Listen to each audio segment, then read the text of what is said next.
दोस्तों, आज सावन माह का मंगला गौरी का व्रत किया जाएगा। हिंदू धर्म में इस व्रत का विशेष महत्व है। मान्यताओं के अनुसार इस व्रत को रखने और कथा सुनने से मनोकामनाएं जल्दी पूर्ण हो जाती है। पढ़िए सावन माह की मंगला गौरी व्रत कथा विस्तार से। सावन का महीना भगवान शिव को समर्पित है और सावन का मंगलवार माता पार्वती को सावन के मंगलवार को मंगला गौरी की पूजा अर्चना की जाती है। मान्यताओं के अनुसार इस दिन व्रत रखने से मनोकामनाएं जल्दी पूरी हो जाती है। सुहागने महिलाएं अगर इस व्रत को रखती है तो उन्हें अखंड सौभाग्यवती होने का वरदान प्राप्त होता है।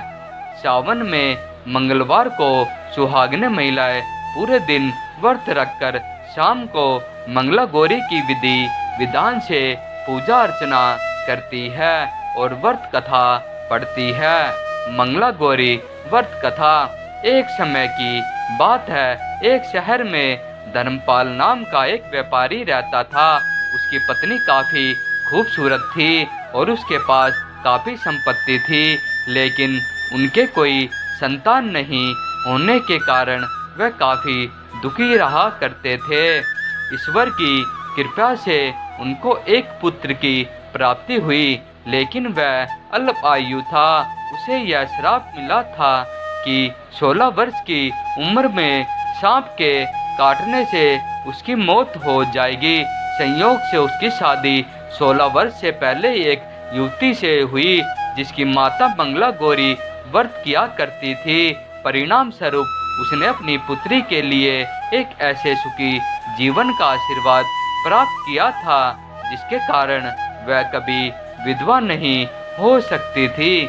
इस वजह से धर्मपाल के पुत्र ने 100 साल की लंबी आयु प्राप्त की। इस कारण से सभी नवविवाहित महिलाएं इस पूजा को करती है तथा गौरी व्रत का पालन करती है तथा अपने लिए एक लंबी सुखी और स्थायी वैवाहिक जीवन की कामना करती है। जो महिला उपवास का पालन नहीं कर सकती वह भी कम से कम इस पूजा तो करती ही है। इस कथा को सुनने के बाद विवाही महिलाएं अपनी सास तथा ननंद को 16 लड्डू देती है। इसके बाद वह सभी प्रसाद ब्राह्मण को भी देती है। इस विधि को पूरा करने के बाद व्रती 16 बाती वाले दिए से देवी की आरती करती है। व्रत के दूसरे दिन बुधवार को देवी मंगला गौरी की प्रतिमा को नदी या पोखर में विसर्जित कर दी जाती है।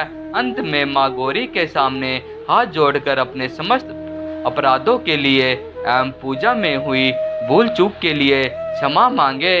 इस व्रत और पूजा को परिवार की खुशी के लिए लगातार 5 वर्षों तक किया जाता है।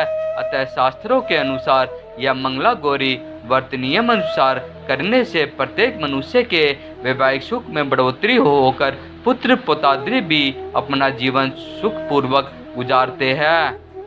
ऐसी इस व्रत की महिमा है। ऐसी ही कहानियाँ और स्टोरी हम अपने चैनल के माध्यम से आपको रोज सुनाते रहेंगे। कृपया करके हमारे चैनल से जुड़े रहने के लिए हमारे चैनल को like, share, comment and subscribe जरूर कर ले। धन्यवाद।